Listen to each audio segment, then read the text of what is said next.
Number system তথা সংখ্যা পদ্ধতির লেকচার 4-এ সবাইকে স্বাগতম।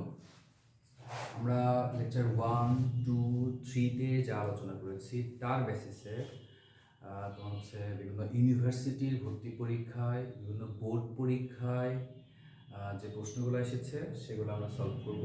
এরপর আমরা হচ্ছে ওই টপিকের উপরে বিসিএসের যে প্রশ্নগুলো আসছে সেটা আমরা পরে দেখব। ঠিক আছে? সুতরাং চাকরি প্রত্যাশী এবং বিসিএস প্রত্যাশী এবং ইন্টারমিডিয়েটে পড়ুয়া সবাইকে ক্লাসটি ধৈর্য সহকারে দেখার অনুরোধ জানায় শুরু করতেছি। আসলে দেখি, প্রথম হচ্ছে প্রশ্ন যেটা যে 173 সংখ্যাটি কোন সংখ্যা পদ্ধতির উদাহরণ? 173 সংখ্যাটি কোন সংখ্যা পদ্ধতির উদাহরণ? আরেকটা বিষয়, তোমরা এটা হচ্ছে স্ক্রিনশট দিয়ে নিয়ে নাও, স্ক্রিনশট দিয়ে নিবা। আর হচ্ছে এই প্রশ্নগুলার সঠিক আনসার সবচেয়ে আগে যে তিনজন দিবা তাদেরকে 50 টাকার রিচার্জ কার্ড তাদের ইনবক্সে দেওয়া হবে। সুতরাং ঝটফট করে এই প্রশ্নগুলোর আনসার একটা কাগজে লিখে সেই কাগজের ছবি তুলে আমার সরাসরি ইনবক্সে দিয়ে দাও। সঠিক আনসারদারদের প্রথম তিনজনকে 50 টাকার রিচার্জ কার্ড তার ইনবক্সে দেওয়া হবে। ওকে, আসলে শুরু করি। যারা এই ক্লাসগুলো করবা, লেকচার 3টা যারা নিয়মিত দেখবা, ভালোভাবে দেখছো, তারা কিন্তু সবগুলাই পারবা। আসলে দেখি, প্রথম প্রশ্ন হচ্ছে 173 সংখ্যাটি কোন সংখ্যা পদ্ধতির উদাহরণ? আমরা অলরেডি জেনেছি সংখ্যা পদ্ধতি মোট হচ্ছে 4 প্রকার। কি কি ছিল? সংখ্যা পদ্ধতির ডিজিটগুলো ছিল এরকম 0, 1, 2, 3, 4, 5, 6, 7, 8, 9, then A, B, C, D, E, F। ঠিক আছে? তো তার মধ্যে আমরা বলেছিলাম যে এই প্রথম দুইটা হচ্ছে বাইনারি, 0 আর 1 এটা সহ 7 পর্যন্ত এটা হচ্ছে অক্টাল, আর 0 সহ 9 পর্যন্ত এটা হচ্ছে ডেসিমাল, আর পুরোটাই হচ্ছে হেক্সাডেসিমাল। তাহলে 173 1 7 আর হচ্ছে 3, এটা দেখো বাইনারিতে কিন্তু নাই, কোথায় আছে? অক্টালের মধ্যে আছে, এবং ডেসিমালের মধ্যেও আছে, এবং হেক্সাডেসিমালের মধ্যেও আছে। আর অপশনে আমরা দেখতে পাচ্ছি অক্টাল, ডেসিমাল, হেক্সাডেসিমাল এবং সবগুলোতে আছে। তাহলে সঠিক আনসার হবে সবগুলো। এটা গুচ্ছতে আর্টসদের হচ্ছে এসেছিল 2020-21 সেশনে। আর্টসের যারা ছিল গুচ্ছতে বি ইউনিটের আর কি ছিল এটা প্রশ্নটা। এরপর আবার গুচ্ছ বিতে 20-21 সেশনে আর একটা প্রশ্ন ছিল যে কোন সংখ্যা পদ্ধতি ব্যবহার করে কম্পিউটারের অভ্যন্তরীণ কাজ করে? আমরা জানি যে কম্পিউটারে ইনপুট ডিভাইস এবং আউটপুট ডিভাইসে ডেসিমাল সংখ্যাটা ব্যবহার হয়, আর অভ্যন্তরীণে বাইনারি সংখ্যাটি ব্যবহৃত হয়। তাহলে সঠিক আনসার হচ্ছে বাইনারি। আচ্ছা, আর একটা প্রশ্ন ওই গুচ্ছতে বি ইউনিটে ছিল, এটা হচ্ছে নিচের কোন বাইনারি দশমিক সংখ্যা 23-এর সমান? তোমরা কিন্তু অলরেডি দেখেছো, একটা সূত্র দেখেছো 1, 2, 4, 8, 16। তাহলে 23 16 আচ্ছা 20 22 এটা 23, তাহলে 10111 10111 এটা হচ্ছে সঠিক আনসার। আরেকটা প্রশ্ন আমরা দেখতেছি গুচ্ছতে আসছিল, এটাও বি ইউনিটের 20-21 সেশনে, দশমিক সংখ্যা 91 এর বাইনারি কোনটি? অলরেডি আমরা লেকচার 3-তে এটা আলোচনা করেছি, তো এখান থেকে একটু দেখে নিও।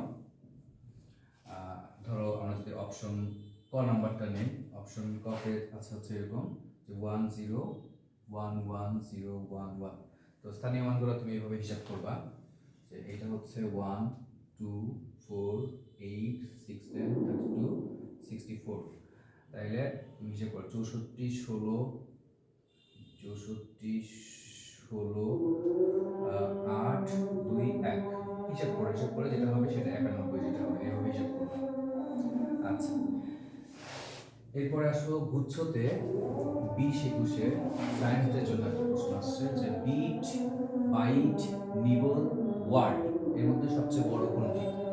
দেখো বিট হচ্ছে সিঙ্গেল, 0 আর 1 হচ্ছে বিট, এরকম 8টি বিট মিলে যেটা হয় সেটা হচ্ছে বাইট, আর 4টি বিট মিলে যেটা হয় সেটা হচ্ছে নিবল।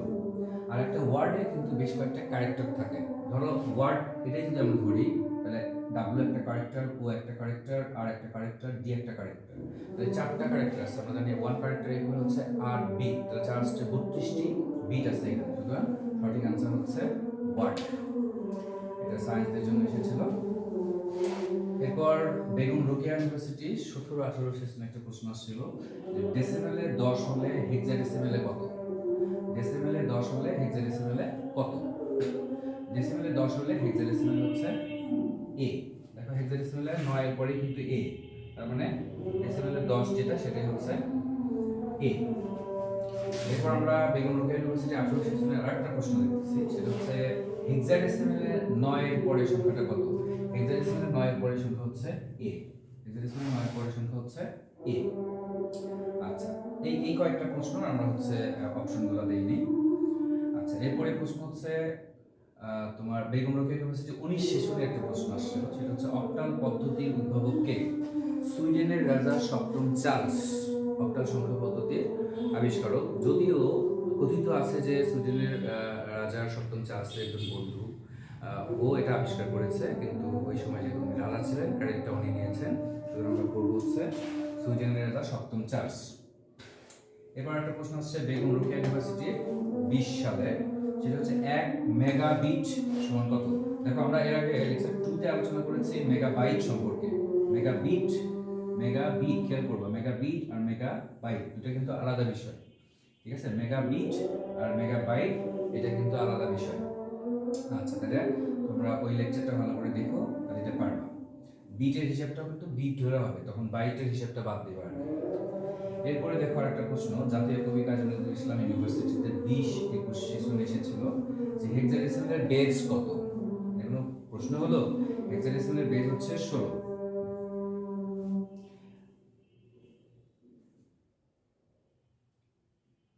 হেক্সাডেসিমেলের বেজ হচ্ছে 16।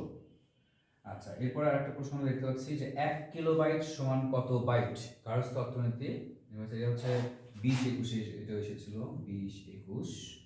ঠিক আছে, 1 কিলোবাইট সমান কত বাইট? ঠিক আছে, 1 কিলোবাইট 1024 কিলোবাইট সমান 1024 কিলোবাইট সমান মানে তোমার হচ্ছে এটা বড় থেকে ছোটতে আসতে হবে, ভাগ দিবা তাহলে হয়ে যাবে। আচ্ছা, অর্থাৎ লেকচার 2 যেটা সেটা ভালো করে দেখো, যেটা পারবে 1 কিলোবাইট সমান কত বাইট? 1024 বাইটে 1 কিলোবাইট হয়, তাহলে একটা ভাগ দিলেই পাবা। এরপর আসো হচ্ছে 12 নম্বর প্রশ্ন, যেটা হচ্ছে বরিশাল বোর্ডে 19 সালে এসেছিল এইচএসসি তে, এটা হচ্ছে 29 সংখ্যাটির বাইনারি কত? ওই যে স্থানীয় মান ইউজ করে করবা 29, তাহলে 16 আর 8 24, 24 আর 4 28 আর 1 29, তাহলে 1101।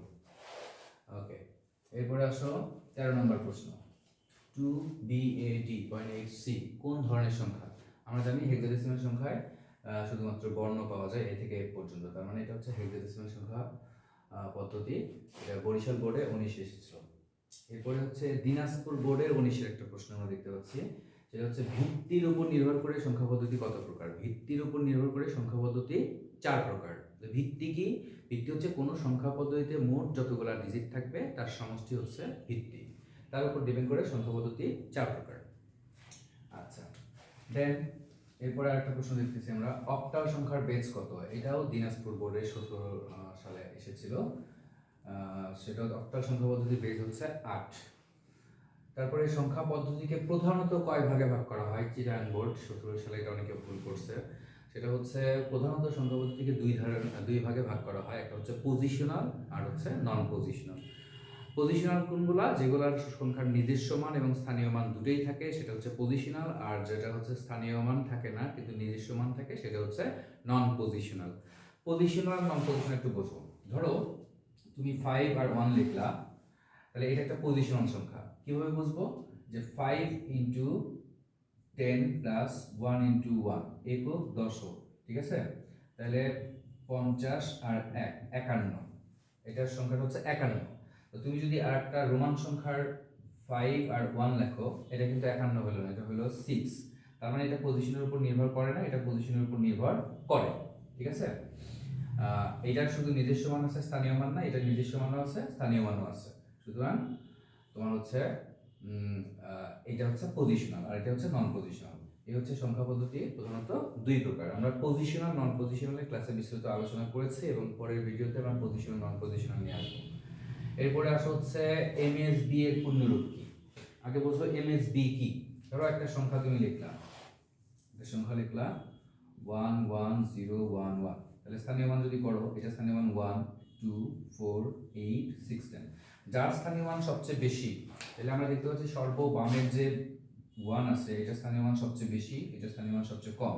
যার স্থানীয় মান সবচেয়ে বেশি সেটাকে আমরা বলবো হচ্ছে এমএসবি, অর্থাৎ মোস্ট সিগনিফিক্যান্ট ডিজিট, সর্বোচ্চ গুরুত্বের ডিজিট। ডিজিট বলতে বিট, ডিজিট ব্যবহার হবে ডেসিমাল, অক্টাল, হেক্সাডেসিমালের ক্ষেত্রে। আর বাইনারির ক্ষেত্রে বিট বলবা, এমএসবি। আর অন্য সংখ্যা পদ্ধতি হইলে হয়তো এমএসডি। আর যেটা স্থানীয় মান সবচেয়ে কম সেটার নাম হচ্ছে এলএসবি, লিস্ট সিগনিফিক্যান্ট ডিজিট। এটা হচ্ছে মোস্ট সিগনিফিক্যান্ট ডিজিট, এটা হচ্ছে লিস্ট সিগনিফিক্যান্ট ডিজিট। ওকে, এরপরে আসছে যশোর বোর্ডে ডেসিমাল সংখ্যার বেস কত। ডেসিমাল সংখ্যার বেস হচ্ছে 10, যশোর বোর্ডে এসেছিল এটা। এরপরে আসছে তোমার রাজশাহী ইউনিভার্সিটি ভর্তি পরীক্ষা 20-21-এর, সেটা হচ্ছে 1024 গিগাবাইট সমান কি। 1024 গিগাবাইট সমান কত। 1000 গিগাবাইটের পরে আমরা কি পাবো পেটাবাইট পাবো। তাহলে 1024 গিগাবাইট সমান 1 পেটাবাইট। এটা তোমাদের লেকচার 2-তে দেখবা। দেন হচ্ছে 20 নাম্বার, এটাও রাজশাহী ইউনিভার্সিটি 20-21 সেশনে এসেছিল, সি ইউনিট আর কি। তো 8 বিট সমান কত ক্যারেক্টার। আমরা জানি 1 ক্যারেক্টার ইকুয়াল হচ্ছে 1 বাইট, আর 1 বাইট ইকুয়াল হচ্ছে 8 বিট। তার মানে 8 বিট সমান 1 ক্যারেক্টার। ঠিক আছে, তো এই হচ্ছে বিষয়। আচ্ছা,